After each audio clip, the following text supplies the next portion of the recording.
Hello guys, आज हम आपको प्रश्न बैंक 2022-23 विषय गणित कक्षा 12वीं के अध्याय 9 अवकल समीकरण के प्रश्न क्रमांक 1 सही विकल्प चुनिए से हम आज आपको समझाने का प्रयास करते हैं।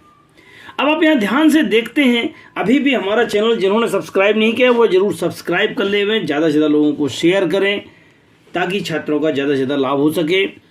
अवकल समीकरण 2x² plus d square y upon d x square minus का 3dy upon d x plus का वाई की कोटि। कोटि किसे कहते हैं?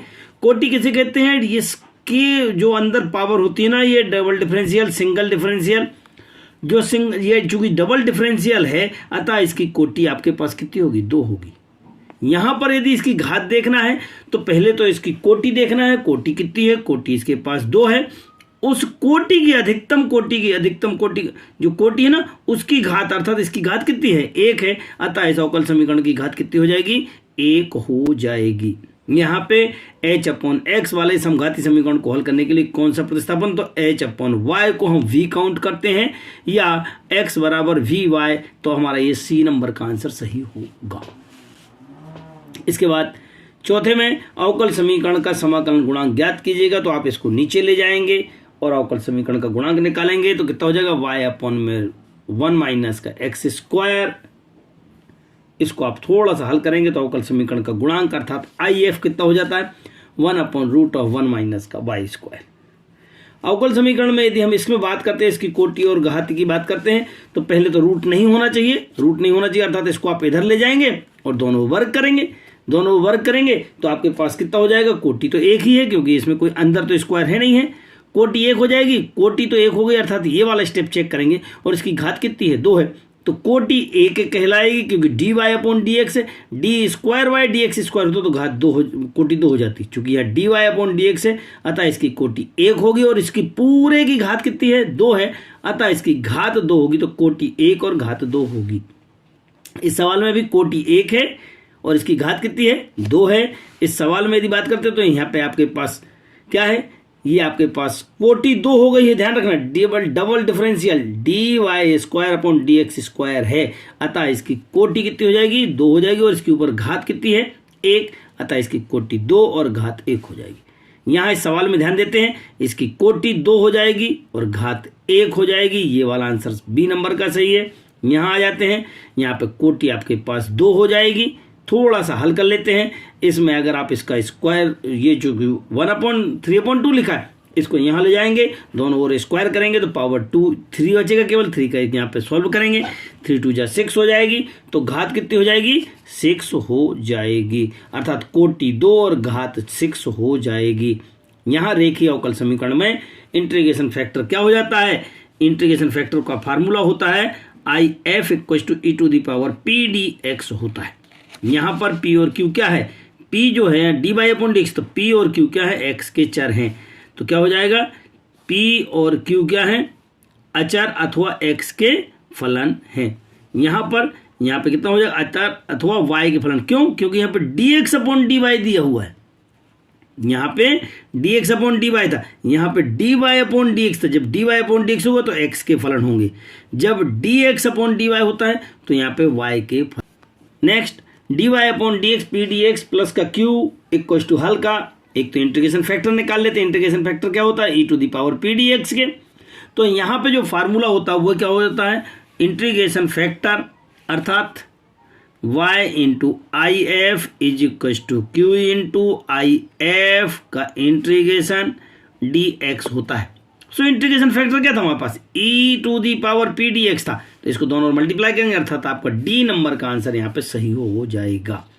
यहाँ पे चेकआउट कर लेते हैं इसको, जो कि घात कितनी है? यहाँ पे 2 है, चर की घात, यहाँ पे भी 2 है, यहाँ पे भी 1 और 1 2 है। इस प्रकार के समीकरण को हम कह सकते हैं कि ये कैसा है? एक समघात समीकरण है। आगे, सो x dy upon d x minus का y 2x स्क्वायर में समाकलन गुणांक ज्ञात करना है। इसको लिखने का तरीका x से भाग दे देते हैं, dy upon d x equal to -1 upon x y, और इसको प्रकार से, चूंकि इंटीग्रेशन फैक्टर निकालना है तो ये क्या हो जाता है? e⁻ का 1 अपॉन माइनस बाहर आ जाएगा, 1 अपॉन एक्स का इंटीग्रेशन log ऑफ x, जैसे log x आएगा तो log x और ये वाला माइनस चला जाएगा यहाँ से, सो 1/x और e और log गायब हो जाएगा तो कितना बचेगा 1/x। अतः इसका इंटीग्रेशन फैक्टर कितना हो जाएगा 1/x होगा। अवकल समीकरण में इसका व्यापक हल ज्ञात कीजिएगा, किसका dy/dx बराबर सेक स्क्वायर का व्यापक हल निकालना, तो सेक स्क्वायर का दोनों साइड इंटीग्रेशन निकाल लेते हैं। dx को यहाँ ले गए हैं, इसका इंटीग्रेशन निकाला तो dy का y आ जाएगा और सेक स्क्वायर का कितना हो जाता है सेक स्क्वायर का 10x प्लस सी। तो व्यापक हल होगा y बराबर 10x प्लस सी हो, y बराबर 10x प्लस सी होगा। यदि रैखिक समीकरण का मानक रूप लिखना है, रैखिक अवकल समीकरण का मानक रूप, तो मानक रूप हम आपको पहले बता चुके हैं dy/dx py = qk। ये कब है जब dy हो, या फिर ये अगर dx में होगा तो dx/dy, तो यहाँ पर x आ जाता है। ये दोनों प्रकार से हम कैसे भी इसको लिख सकते हैं। एक अवकल समीकरण दिया है, इसकी कोटि एवं घात निकालना है, तो कोटि आपके पास 1 हो जाएगी और इसकी घात कितनी हो जाएगी 2 हो जाएगी।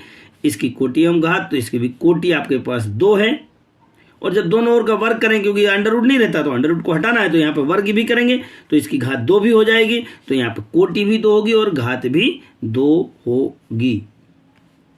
नेक्स्ट dy/dx प्लस y बराबर e⁻x है, तो इसको हल करने का प्रयास करना है, क्योंकि यहाँ पर y e⁻x, तो y का मल्टीपल कितना है 1 है। ऐसी स्थिति में आपको ये p कहलाएगा तो if निकालना है, तो e⁻p/dx के अर्थात 1dx e⁻x के, क्योंकि इसका सॉल्यूशन कितना होता है, इसका सॉल्यूशन होता है आपके पास y/if = qif × dx के।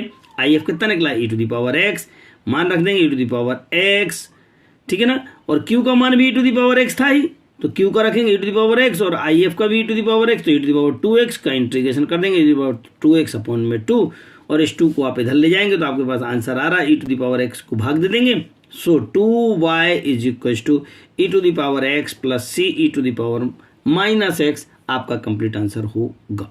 नेक्स्ट y बराबर 4 sin 3x का अवकल समीकरण ज्ञात कीजिएगा।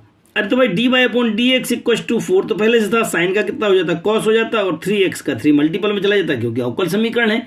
जब हम अवकल समीकरण में 3 मल्टीपल कर लेंगे तो 4 3 जा 12 बन जाएगा, तो 12 cos 3x, तो इस प्रकार से इसका आंसर कितना हो जाएगा dy/dx बराबर 12 cos 3x के हो। समघात का समीकरण का उदाहरण लिखना है। समघात का मतलब होता है dy/dx, लेकिन ऊपर की घात और नीचे की घात सेम होना चाहिए। यहाँ पे 1 1 1 1, चाहे तो आप 2 2 वाला भी लिख सकते थे, 3 3 वाला भी लिख सकते थे, कैसा भी आप इसका एक उदाहरण बना सकते हैं।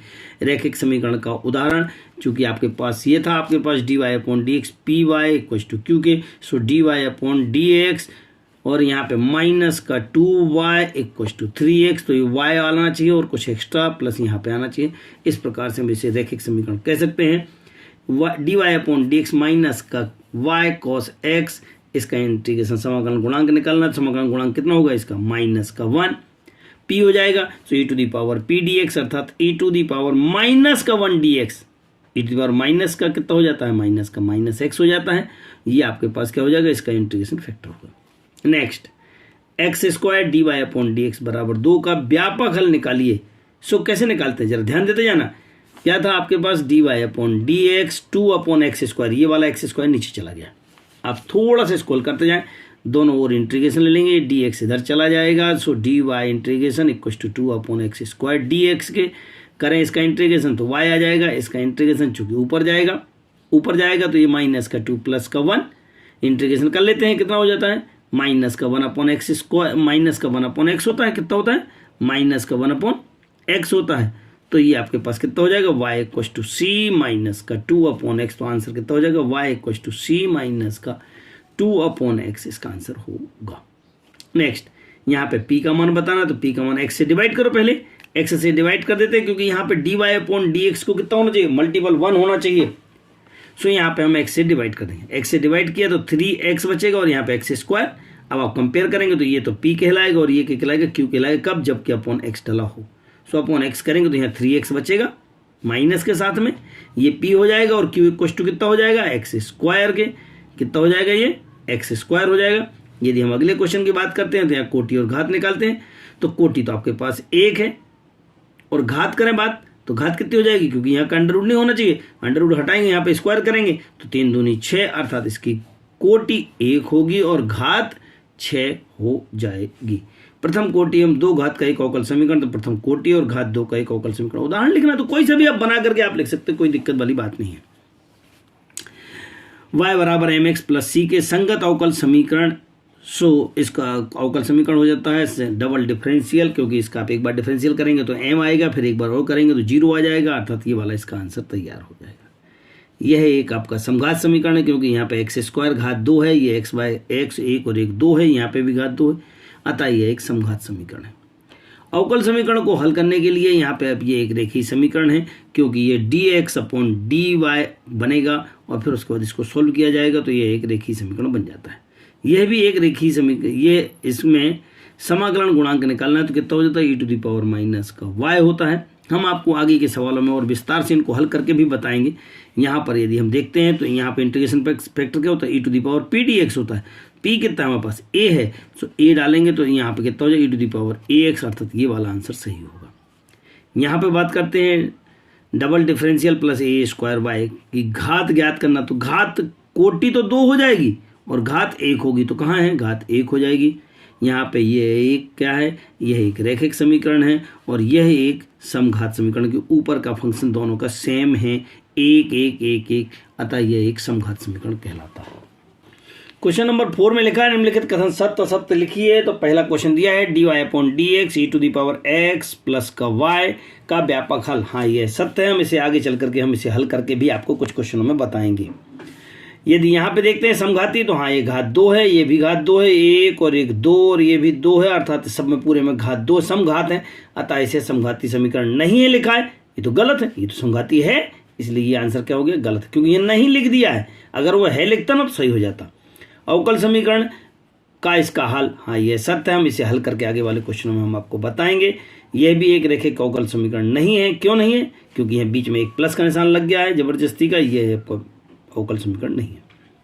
यदि हम समघात अवकल समीकरण को हल करने के लिए y बराबर vx, हाँ बिल्कुल सही है, समघात वाले को y बराबर vx या x बराबर vy करके हम इसको मानते हैं।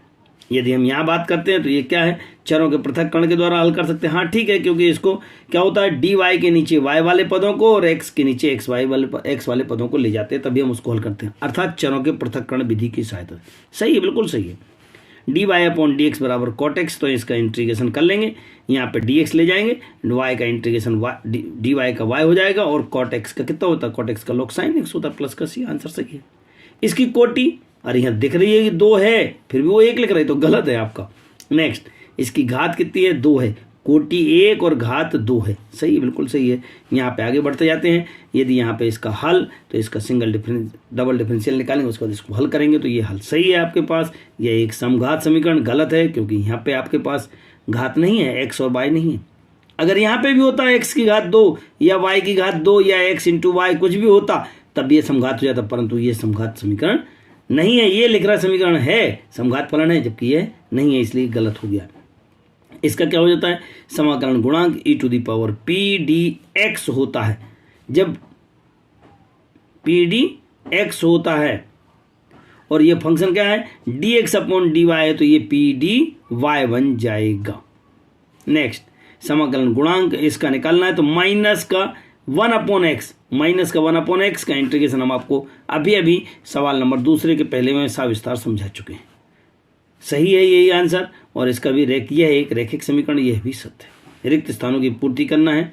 अवकल समीकरण y log of x y log y dx minus का x dy का हल निकालना है। सो जब हम इसका हल निकालते हैं तो आप क्या करते हैं, y के नीचे y वालों को ले जाते हैं और x के नीचे x वालों को, तो ये y log y के नीचे चला जाएगा, y log y dy के नीचे हो जाएगा, और x के नीचे dx के नीचे क्या आ जाएगा, ये वाला x आ जाएगा। पहले इनको वहाँ ले जाते हैं और बाद में अपॉन में कर लेते हैं। अब आप इनका इंटीग्रेशन करेंगे, तो इंटीग्रेशन इसका log ऑफ x का तो कितना हो जाता है, 1 अपॉन x का तो log x हो जाता है। लेकिन यहाँ वाले में यहाँ पे कितना था, 1 upon y log y dy था। सो 1 अपॉन जो log y है, log y को t काउंट करेंगे, अर्थात इसका डिफरेंशियल कितना हो जाता है, 1 upon y dy equal to dt। तो 1 upon y dy equal to dt बन जाएगा, ये पूरा dt बन जाएगा और ये 1 अपॉन में t। सो 1 अपॉन टी और 1 अपॉन टी का इंटीग्रेशन, फिर से log t में t का वापस वैल्यू रख दिया, तो log y हो गया है। इधर आपके पास तो कॉपी चल ही रहा था, कोई दिक्कत नहीं है। ये log कांस्टेंट है तो इसको log c कर सकते हैं, log cx बना सकते हैं। यहाँ पे आप दोनों ओर से log कैंसिल कर देंगे। अर्थात log y इक्वल टू कितना हो जाएगा, सी एक्स बन जाएगा। थोड़ा सा और हल कर लेते हैं, यहाँ से y को log को हटाते हैं, जब log एक तरफ से हटाते हैं दूसरी तरफ वो e टू दी पावर में चला जाता है। So y equal to e to the power में सी एक्स, और ये है इसका कंप्लीट आंसर होगा। क्वेश्चन नंबर सेकंड में लिखा हुआ है अवकल समीकरण है, विशिष्ट हल ज्ञात करना है। D y upon d x बराबर y 10x है, तो y वाले को dy के नीचे x वाले के साथ x वाले को लेकर के लिख देते हैं और दोनों ओर समाकलन का निशान। ये y था, y को कहाँ ले जाएंगे, dy के पास, अर्थात ये नीचे जाएगा, और ये dx कहाँ जाएगा, x वाले के पास। इसका इंटीग्रेशन कर लेते हैं, 1 अपॉन y का log y होता है और 10x का log sec x होता है। चलें आप, log से log कैंसिल हो जाएगा, अर्थात y इक्वल टू कितना हो जाएगा, sec x प्लस का c बन जाता है, या इंटू में c। अब क्या लिखा है वहाँ पे, वहाँ लिखा हुआ है y इक्वल टू 1 और x इक्वल टू 0। वहाँ क्वेश्चन पेपर में आपके जो है ना 2 लिखा है, जो कि गलत है। यहाँ पे 1 लिखना है और यहाँ पे भी 0 लिखना है। तब ऐसी स्थिति में y की जगह 1 और x की जगह 0 डालेंगे, फिर इससे c का मान निकालेंगे। c का मान कितना आ गया, 0 आ गया है, वापस यहाँ रख देंगे। आंसर आ गया है y बराबर कितना है, sec x आपका आंसर होगा। क्वेश्चन नंबर 3 की बात करते हैं, तो d y upon d x में से इसका एक हल निकालना है। कितना हो जाएगा, d y upon d x बराबर साइन एक्स है। करो इसका इंटीग्रेशन, साइन एक्स का इंटीग्रेशन माइनस का कॉस एक्स प्लस सी हो जाता है, तो अर्थात वाई इक्वल टू माइनस का कॉस एक्स प्लस सी होगा। यदि नेक्स्ट क्वेश्चन की बात करते हैं, so d y upon d x plus का y 10x equal to sine x है। y के मल्टीपल को हम p कहते हैं और इधर वाले को पूरे को क्या कहते हैं, q कहते हैं। जब p निकल गया है तो इंटीग्रेशन फैक्टर निकालने के लिए सवाल में कहा गया e to the power p dx के, तो p कितना है 10x है, तो 10x का इंटीग्रेशन कितना होता है, log sec x के log से e कैंसिल, अर्थात इंटीग्रेशन फैक्टर कितना हो जाएगा आपके पास, sec x होगा। जब इसका इंटीग्रेशन फैक्टर मिल गया sec x होगा। और चूंकि यह है एक कैसा समीकरण है, यहाँ पे भी घात देखें पुरानी, ये 1 और 1 2 है, 1 और 1 2 है, 1 और 1 2, अर्थात सम में घात 2 है। तब यह इस प्रकार के समीकरण को क्या कहते हैं, समघात अवकल समीकरण कहते हैं। यहाँ पर इसकी बात करते हैं y बराबर x e to the power 2x है, तो d y upon d differential. जब इसका डिफरेंशियल निकालना है तो ऐसी स्थिति में क्या करेंगे, आप निकालते जाएं। ये कितना था, पहला और दूसरा, बोले आप पहला ज्यों का त्यों, दूसरे का differential, so e to the power 2x का डिफरेंशियल, सो 2 आगे आ जाएगा, 2 e to the power x plus दूसरा ज्यों का त्यों और पहले का डिफरेंशियल, थोड़ा सा कुछ कॉमन निकाल लेते, e to the power 2x common निकल रहा है, निकाल लिया, 2x प्लस का 1। लेकिन अगर आप ध्यान देते हैं e to the power 2x को, तो ये y अपॉन एक्स कहलाता है। हम इसकी जगह पे y अपॉन एक्स लिख सकते हैं, x को अंदर मल्टीप्लाई कर लेंगे। सो आपके पास कुछ इस प्रकार से तैयार है, d y upon d x is equal to y in bracket 2 + 1 upon x is your complete answer. Next, अवकल समीकरण में इसकी कोटि और घात निकालना। अरे भाई कोटि तो घात ये देख रहे हैं ना 3, तो कोटि 3 हो जाएगी, और घात इसकी घात बड़े वाली घात जिसकी कोटि निकाली है ना, अर्थात अधिकतम कोटि वाले की ही घात निकालना होती है, तो इसकी घात कितनी हो जाएगी, 1 हो जाएगी। तो कोटि 3 हो जाएगी और घात कितनी हो जाएगी, 1 हो जाएगी। यदि हम अगले क्वेश्चन की बात करते हैं, तो d y upon d x plus का 2y इक्वल टू 4x का हल ज्ञात करना है। ऐसी स्थिति में आपको ये तुलना कर लेंगे समीकरण से, तो ये p कहलाएगा, p इक्वल टू 2 और q इक्वल टू 4x के। जैसे 2 निकल गया तो if का मान निकालेंगे, if equal to e to the power p dx के, तो p का मान कितना है, तो 2 है, और ये 2x, तो ये आपका इंटीग्रेशन फैक्टर कितना हो जाएगा, 2 e to the power 2x बन जाएगा। और इसका सॉल्यूशन क्या होता है, इस समीकरण का सॉल्यूशन होता है y into I F equal to Q into I F, और इस पूरे का इधर वाले का integration. So y into I F अर्थात e to the power 2x, और क्यू का कितना है 4x into e to the power 2x dx।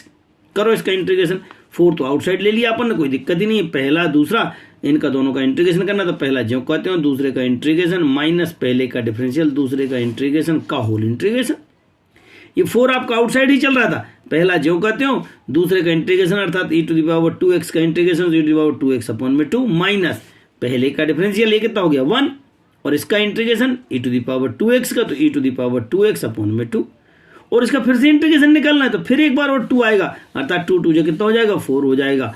अब आप इसको थोड़ा सा एलसीएम ले लो, इसका एलसीएम ले लिया है, कुछ कॉमन निकाल लिया है, इसका एलसीएम 4 आएगा, e to the power 2x common निकालोगे तो यहाँ से 4 से 4 कैंसिल हो जाएगा, और जैसे आप एलसीएम लोगे तो 2x माइनस का 1 आ जाएगा। अब ये e to the power 2x, e to the power 2x को पूरे से भाग दे, तो यहाँ पे माइनस में आ जाएगा, तो y इक्वल टू कितना बन जाएगा 2x माइनस का 1 प्लस का c into e to the power minus का 2x आपका आंसर हो। यहाँ पे dy अपॉन dx बराबर cot x cot y लिखा हुआ है। हल करने का प्रयास, इसमें से cot y को नीचे ले जाएंगे अर्थात 1 अपॉन cot y, ऊपर ले जाएंगे tan y dy।